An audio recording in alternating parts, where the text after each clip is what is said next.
Kun raadiyoo Sagalee Ameerikaati.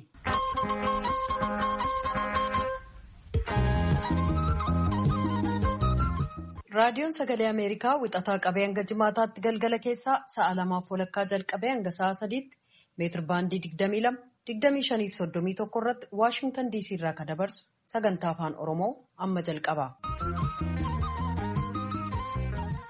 Fagoof dhiyoo sagantaa keenya kanneen hordoftan dhaggeeffatoonni keenyatti hamooltan guyyaan har'aa muddee 11 bara 2020 keessummeessituun keessan har'aa Antuu Jibee Horaati.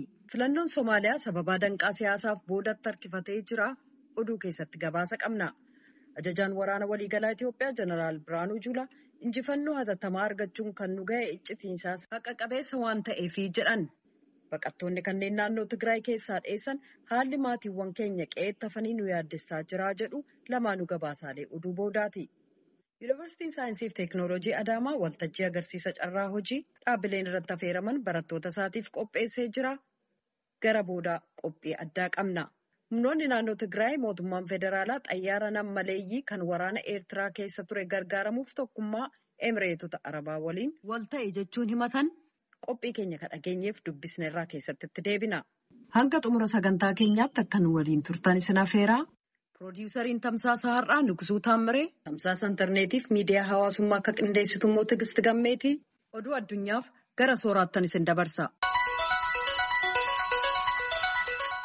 Barattoonni suuraa lakeeti. Akka mootummaan Itoophiyaa jedhetti makiinaan qarqaarsa midhaan nyaataa fi qorfaateetiin naannoo Tigraayitti dabre Maqalee Addigiraatiif Shiree yaayyuu ga'e. Oduun ammoo lol kanaaf jedhaniitiin namni qarqaarsa dhabuu jira jedhan dharaa jedha. Milishoota baqachuu jiraniif warri akkaan barbaadan qabuu fi tokko tokko walitti dhufaasuun ammoo akka lolaatti ilaalamuun qabuu jedha. Mootummaan Itoophiyaa akka oduu Iskindar Firee nu ergetti. Akka oduu ministeera Hajaa Alaa Ameerikaa irraa argachuu jirrutti Eertiraan lol Tigraay keessa jiraachuun mirkanaa'uu jirti. Akkan taanaan tunini waan akka malee nama yaaddessaa jedha. Waraana kanaan achi jiru akka ariitiin achi baasan gaafannaa jedha. Ministeerri Hajaa Alaa Ameerikaa kunini dhaabbilee addunyaa ta'an wal qarqaaranii waliin ta'aniitiin akka inni jedhamtu kunini qaama walabaatiin qoratamtu gooneetiin warri tana keessa jirullee qoratameetiin gaafatamu dhibba goonaa jedha. Tana maleellee akka nagaan deebi'u akka nagaa uummataa eeganii fi namni qarqaarsa argatu feenaa jedha. Gabaasaan VOA asmara jiru himannatan irratti bulchoota Eertiraa gaafateetiin dharnuun himatan cufaayyuu deebiin kenninuu jedhanii jedha. Itoophiyaalleen armaan durattuyyuu waraana Eertiraa lol Tigraay keessa akka hin jirre marroo hedduu irra deebiteetiin mormachaa baati. Akka dhaabbileen qarqaarsa addunyaa jedhanitti yoo akkam xiqqaatu hojjettooti isaanii afuritti lol Tigraay ka Itoophiyaa keessatti lubbuu dhabe. Naannoon Tigraay akka jecha dhaabbilee qarqaarsa kanaatti lol kanaaf naman gargar citte nam gargaaruulleen dhibitaati. Mootummaan Itoophiyaa akka namni naannoo sana qarqaarsa argatu karaa hedduun fallaa jedha. Akka dhaabii qarqaarsa kaawunsilii baqataa Daanish jedhetti hojjettooti isaa keessa sadiitti jidabri keessa tana jidduu lubbuu dhabe. Gareen qarqaarsa balaa addunyaalleen waan nam isaanii hambii Shiree keessatti ijjeese qorachuu jirraa jedhan.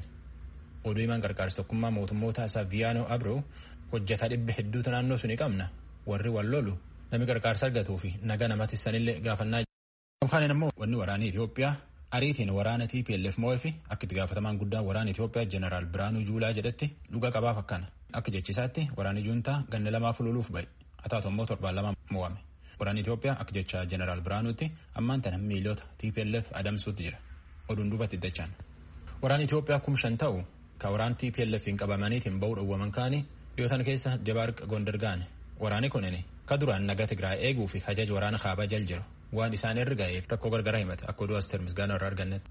Mootummaan Itoophiyaa tajaajila teleekoomii isaa haga tokko kontiraataan kennuuf waliigaltee fixuu jira. Akka ministeerri faayinaansii Itoophiyaa Dr. Iyyoob Takkaalliin jedhetti kontiraati kunini jalqaba gannaaraa irratti hojii jalqaba.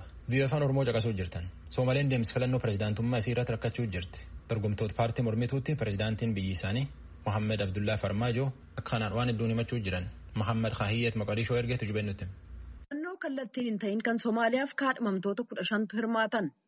Kana keessattis bakka buutonni gosoota miseensota paarlaamaa kanneen pirezidaantii filatan filu. Haa ta'u malee kaadhimamtoonni 14 kan aangoorra jiran pirezidaanti Mohammed Abdullaahi Farmaajoo koree filannoo nama ofii isaaniin guutan jechuun qeeqan. Kaadhimamtoonni kun akka jedhanitti koreen sun deeggartootaaf basaastota dhaabati kan nagaa biyyoolessaarraa walitti dhufan kana jechuun namoota ofii isaaniitiin hundeessan jechuudha jedhan. Kaadhimamaa pirezidaantummaa keessaa tokko Abdurrahman Abdishaakur akkas jedhu. Our concern is about how the committee was made of, and we have some of the members or majority of the members are. Yaaddoon keenya koreen sun attamiin akka hundaa'e isa jedhu Miseensonni keenya hangi tokko keessa jiru. Garuu irra hedduu miseensota isaa dhaabbata tika nagaa biyyoolessaarraa kaan immoo hojjettoota mootummaaf kaan isaanii deeggartoota pireezidaantii Faarmaajooti jedhan. Danqaan siyaasaa filannoo paarlaamaa Somaaliyaa muddee tokko geggeeffamuuf jiru boodatti hambise. Kan duruu haleellaa Alshabaabiin balaa jala jiru sabatiinsi Somaaliyaa ilaalchisee yaaddoo sadarkaa addunyaa uumee jira. Somaaliyaatti ambaasaaddara gamtaa Awurooppaa kan ta'an Niikoolaas Barlaangaa akka jedhanitti Alshabaab waraana nagaa eegumsa biyyoolessaa qofaan hin injifatamu. Humnoonni Somaaliyaa martinuu kan federaalaa yookaan kutaalee miseensota federaalaa irraa kanneen ta'an yoo walitti dhufan malee jedhan. Doorsisi shororkeessotaa duula filannoof wiirtuulee filannoo irratti raawwatamu Somaaliyaan filannoo baatii fulbaanaa yeroo biraatti akka dabarsitu dirqisiise. Yuunaayitid Isteetsi baatii kana loltoota ishee 700 Somaaliyaa keessaa akka baastu labsuunis danqaa siyaasaa ilaalchisee yaaddoo kabiroo uume. Foorumii michummaa Somaaliyaa akka torban kanaa irratti ambaasaadarri Yuunaayitid Isteetsi Doonaald Yamaamootoo mormitoonniif mootummaan federaalaa adda addummaa gidduu isaanii akka furatan waamicha dabarsaniiru. Seneetoroota Ameerikaa koree haajaa alaa mana marii Ameerikaa keessa hojjetan lama akka mootummaan Ameerikaa Suudaan galmee warra biyyi nagaa dhowwa jedhanii armaan dura keessa galchan kan keessa baasfaluutti jiran. Ministeerri haajaa alaa Ameerikaa waan faluu jiran kan irratti mootummaa Suudaaniin yaayyuu walii gale. Suudaan waan hedduun himatan gana 20 dura doonii waraana Ameerikaa USS Cole jedhani isa Yemenii gaazii waraabbachuu jiru misaayiliin dhaane. Bara 1998 fi bara 2000 keessatti ammoo imbaasii Ameerikaa keessatti nama hedduu fidan. Milishoota Alqaayidaatii fi Suudaaniin himatawwan kanallee adabanii addunyaa walanqisan Suudaan. Ministeerri haajaa alaa Ameerikaa Suudaan balleessa sun jetteetiin waan hedduu kasaartee jedheetiin galmee warra biyyi nagaa dhoorti jedhan sunillee keessa baasuu qabanii jedhu. Taatullee miseensoti mana marii Ameerikaa waliigaltee tana dhowwuuf doorsisuu jiran. Akka warri jedhutti tun eegi taate maatiin namni isaanii milishoota Alqaayidaatiin fulbaan 11 bara 2001 Ameerikaatti irraa dhumatilleen Suudaan himachuufillee jidduu rakkachuufa danda'a jedhu. Warri Suudaaniif Ameerikaa waliigalchuuf yaadi dhiyeessuun Suudaan akka kanaani maatii bara 1998 fi 2000 keessa embaasii Ameerikaa Keenyaaf Taanzaaniyaa jirutti gaafa embaasii sun guban namni irra dhumate $1,335 hin baaftiif. Ameerikaan qorsa koronaa haaraa namni isiitii kennuu fi isaatii xiqqoo eeguu jirti. Dhaabii to'annoo nyaataaf qorsa Ameerikaa FDA'n ardoo Hamburg keessatti akka qorsa kan namaa kennuu jalqaban irratti waliigalee ajajuuf deema. Qorsa kana dhaaba qorsa Ameerikaa Pfizerii fi Germany BioNTechitti hojjete. Addunyaa keessaa nama miliyoon kurni hedduu xurguu kan qaba. Nam miliyoon tokkoof 1,600 caalaa tanaan lubbuu dhabe. Ameerikaatti nam miliyoon 15tiif 1,600 dhikkub kan qaba. Indiitti ammoo nam miliyoon 9tiif 1,700. Biraazil miliyoon 6f 1,700. Biyyattii cuftii qorsa haaraa kana nam isaaniitiif kennuu dhaabbilee Moderna, Pfizer BioNTech fi AstraZeneca irraa bituu jiran. Fakkeenyaaf Awustiraaliyaan qorsa miliyoon 100tiif miliyoon 40 bitachuuf qabatte. Ameerikaatti baruuleen Times bara kana namni jabaan isiin bara kana wal dorgomsiiftee filatte Joe Biden fi ittaantuusaa Kamala Harris. Warra pireezidaantummaa Ameerikaatii fi ittaantuu pireezidaantii Ameerikaatiif baran filataniitiin mo'annaa labsaniif akka baruuleen jedhutti jara kun lamaan iyyuu seenaa Ameerikaa jijjiira. Warra irratti dorgomu keessa tokko pireezidaantii Ameerikaa Joe Biden fi itti gaafatamaa gorsaa fayyaa Ameerikaa Dr. Fauci Antony fa'a. Dhaabii Noobeelii addunyaa barana daayireektara dhaabbata tokkummaa mootummoota nyaata addunyaa badhaase. Hojii dhaabii kunin bara kan keessa hojjeteef jedhee badhaase. Barana nam miliyoon 200 fi miliyoon 70tti bara koronaan addunyaa baafatan keessa ufillee beelaayitiin rakkin garaa keessa ture. Daayireektar kana hojiin addunyaa dhukkubii itti baafat gargaraan gargaaree fi dhaabii isa gargaar jedhaniif badhaasa. Dhaabii Noobeelii addunyaa barum baraan nama hojii guguddoo hojjete jedhe badhaasa. Badhaasa kan dhufee fudhachuu dadhabullee viidiyoo mirra badhaasa kennan oduu namaaf qabtanu Mansuur Alaaqeeti. Kan dhaggeeffataa jirtan as Waashingtan DC irraa kan darbu raadiyoo sagalee Ameerikaa sagantaa afaan Oromooti. Raayyaan ittisa biyyaa Itoophiyaa Wahaat irratti injifannoo qindaa'aa kan gonfate lola haqa qabeessa ta'e geggeessuun jechuudhaan ibsan ajajaan waraana waliigalaa Itoophiyaa Jeneraal Biraanuu Juulaa. Duulli kun lammiilee Itoophiyaa kan tokko taasise jechuunis ibsaniiru Jeneraal Biraanuun. Pireezidaantiin Itoophiyaa Sahaalawarq Zawudee injifannoon loltuun Itoophiyaa gonfate seenaa keessatti yaadatamaa jiraataa jechuun ibsanii Tsahaay Daamxootu gabaase. Kaleessa Finfinnee hoteela Iskaayilaayitiitti sagantaan raayyaa ittisa biyyaa galateeffachuu gaggeeffameera. Sagantaa kanarratti Itaamaajoor Shumii waliigalaa humna waraanaa Itoophiyaa Jeneraal Biraanuu Juulaa haasawaa taasisaniin lolli humna Hiwaat waliin taasifame yeroo gabaabaa keessatti goolabamuu yaadachiisaniiru. Jeneraal Biraanuun injifannoon qindoominaan gonfachuun kan danda'ame lolichi ifaan eegalamuu isaatiin jedhan. Gareen Hiwaat yakka raayyaa ittisa biyyaa Iizii Kaabaa fi gantummaa inni uummata Itoophiyaa irratti raawwate gaddisiisaadhas jedhan.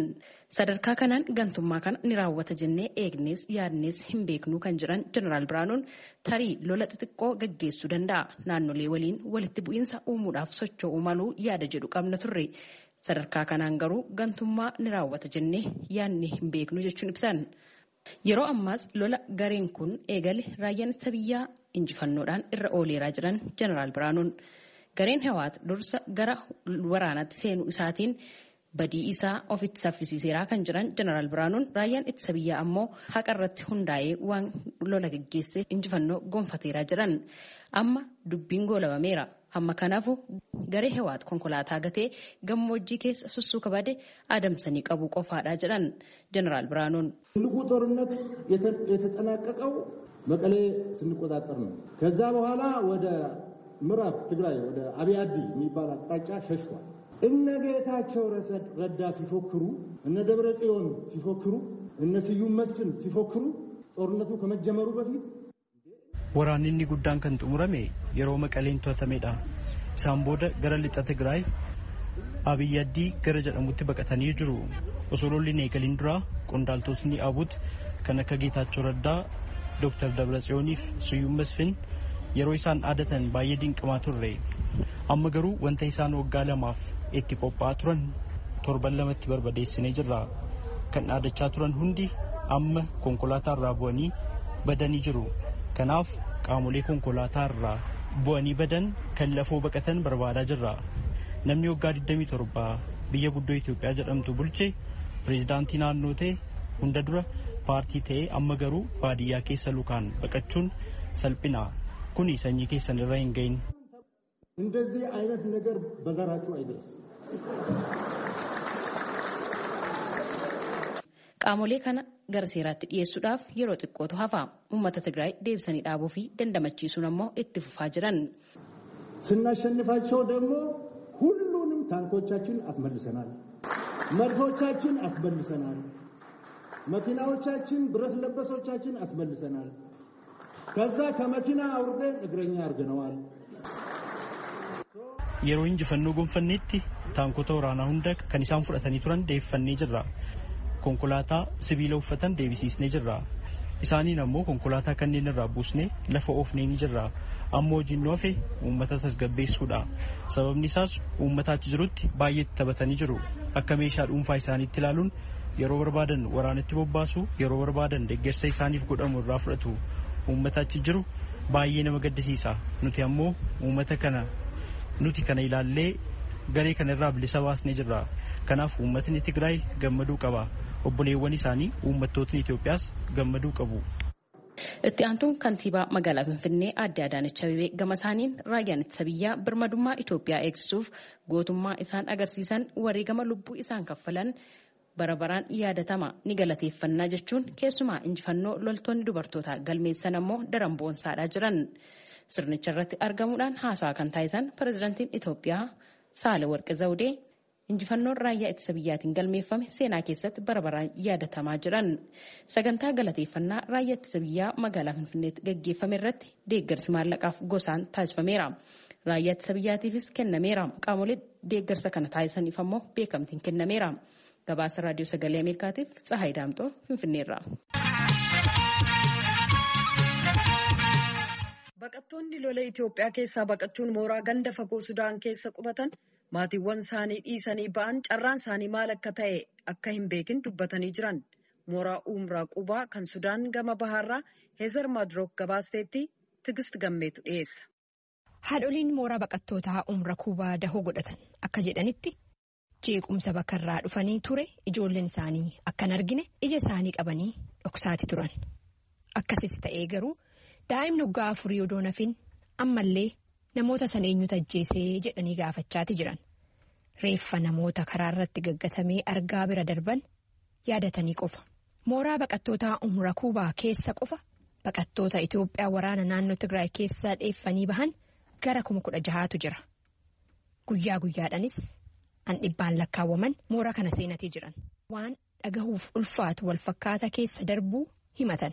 Aaddee Hawwaa Tasfaayee isaan keessaa takka. Namoonni baay'een oggaa du'an ija kiyyaan argeera.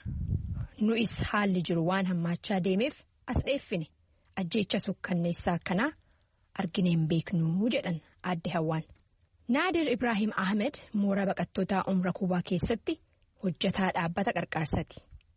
Lakkoofsi baqattootaa dabalaatuma bulaa meeshanii fi wantoonni qarqaarsa barbaachisan immoo qarqaarsa baqattoonni kun barbaadan wajjiniin waliin gituu jedha. Baqattoota kanaaf nyaanni gahaan hin jiru. Keessattuu dubartoota ulfa warra hoosisu dhukkubsattoota TB kanaaf nyaanni gahaan hin jiru jechuudhaan ibsa. Karaa biraatiin maatii baay'een addaan faffaca'eera. Warri mooraa baqattootaa keessa jiran maatiin isaanii biyyatti hafe waan keessa jiru hin beeknu ajjeefamuun ollee sodaa jedhu qabnaa jedhan. Yeroo lolli jalqabetti ilmi kiyya waggaa 18 manan turre waggaa boombiin bu'uu jalqabuun uffatumaan ofirraa qabu tanaan qofa kaadhee dheeffe kophaa kiyya. An jedhan addee Nigistii Tasfaa Maariyaam haadha ilmi isaanii bakka jiru hin beekne. Naannoo Tigraay bakkawwan waraanni itti deemaa jiru keessa yeroo hojjettoonni qarqaarsaas ta'ee gaazexeessitoonni naannoo san dhaquus akkasumas qunnamuu hin dandeenye kanatti lammiiwwan siviilii haala akkamii keessa akka jiran beekuun rakkisaadha.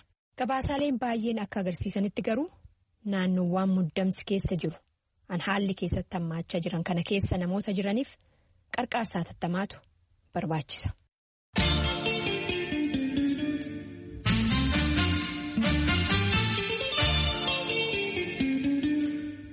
Kan dhaggeeffataa jirtan as Waashingtan DC irraa kan darbu raadiyoo sagalee Ameerikaa sagantaa afaan Oromooti.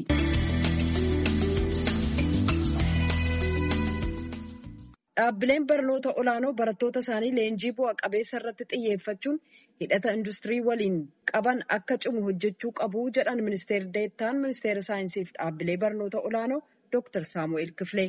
Yuunivarsiitiin saayinsii fi teeknooloojii Adaamaa waltajjii agarsiisa carraa hojii dhaabbileen irratti affeeraman barattoota isaaf qopheessee jira. Muktaar Jamaaltu gabaase. Yuunivarsiitiin saayinsii fi teeknooloojii Adaamaa waltajjiin hadha inni qopheesse Joob Expo yookaan agarsiisa carraa hojii jedhee ni jira.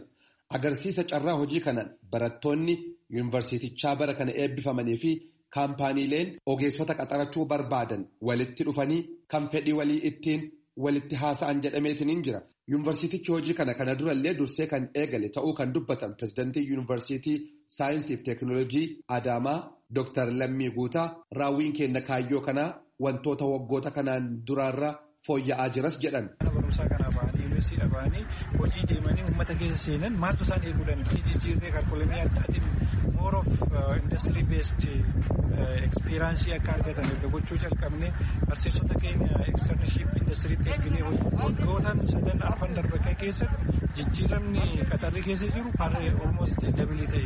Yeroo jalqabnu waggaa 3 darba barana barattoonni keenya asii eebbifamanii bahanii hojii eebbifamanii qaxaraman parsantii 46.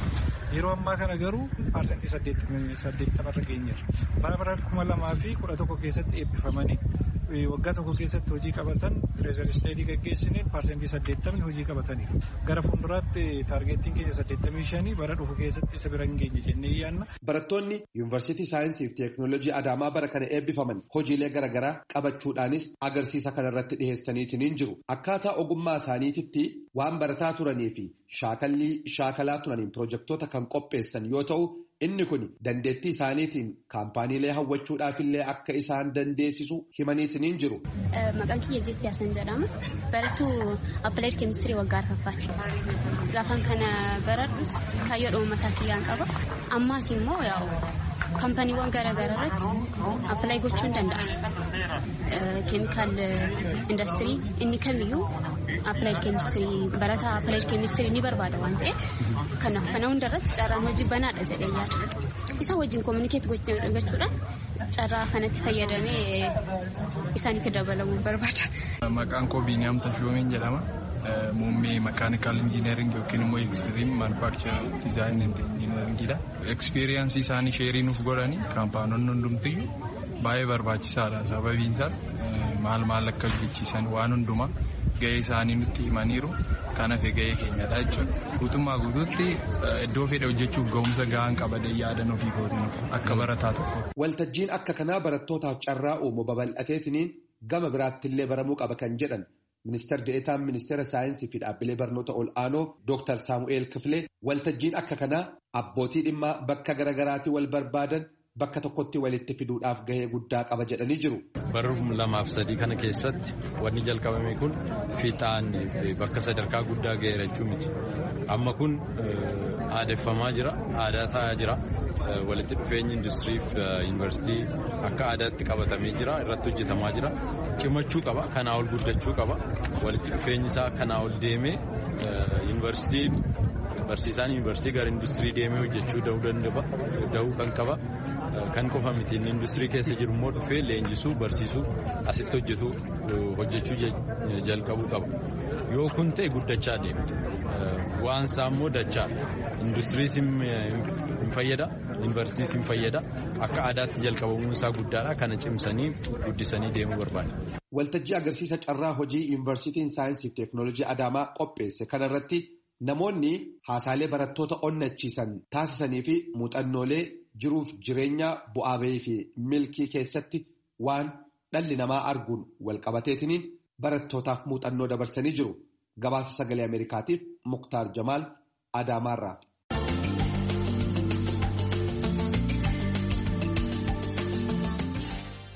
Sagantaan keenya wixataa qabee hanga jimaataatti raadiyoo Ahaaduu 94.3 irratti kallattiidhaan darbaa nu dhaga'uun dagatina.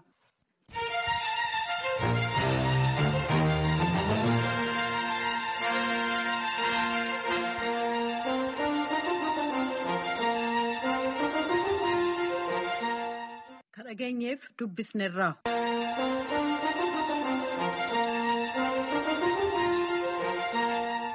Humnootiin naannoo Tigraay mootummaan federaalaa xayyaara nammaleeyyii kan waraana Eertiraa keessa ture gargaaramuuf tokkummaa Emireetota Arabaa waliin wal ta'e jechuun himatan.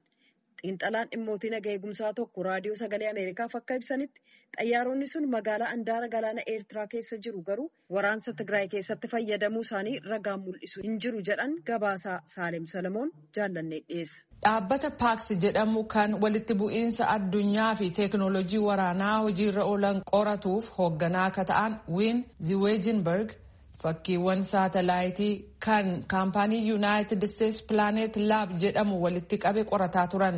Isaanis akka jedhanitti xayyaaronni nammaleeyyiin kan biyya tokkummaa Araba Emireetotaa Asab keessa buufatanii jiru.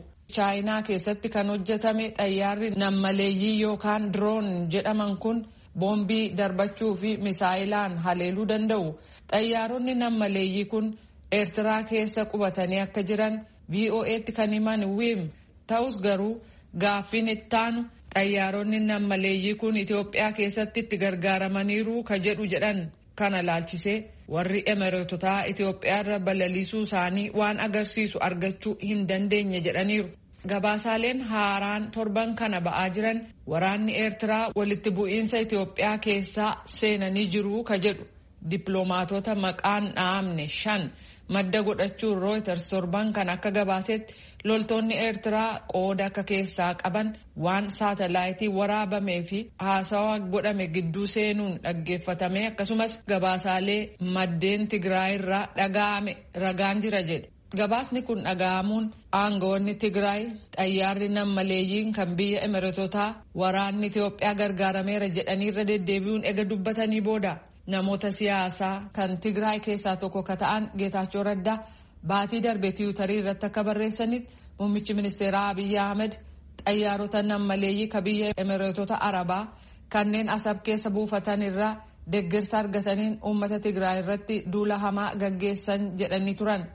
Televiziyoonni Tigraay feesbuukii ofii irratti jecha kanarra deebi'uun barreessee meeshaa waraanaa ammayyaa ka xayyaara nammaleeyyiif teeknooloojii kanneen biroo Afrikaa keessa hin jirreen haleellaa uummata Tigraay irratti gaggeessaniin bal'inaan itti gargaaraman jedheera. Itoophiyaan gamasheen bulchiisa naannoo Tigraay keessatti maadheelee tarsiimoo qabeessa ta'an irratti qofa haleellaa qiyyaafateen gaggeessee jetti. Hoogganaan humna qilleensa Itoophiyaa Meejor Jeneraal Yilmaa Mardaasaa VOA'f akka ibsanitti waraanni humna qilleensaa xayyaarota waraanaa, misaa'ilaa fi xayyaara nammaleeyyiin gargaaraman. ofuma keenya leenjii fudhannee of hidhachiisnee waan jirruuf Itoophiyaa keessatti gaggeessina. Kan dubbatamaa jiru kun soba. Humna ofii keenya ijaarreen diina barbadeessinee jedhan.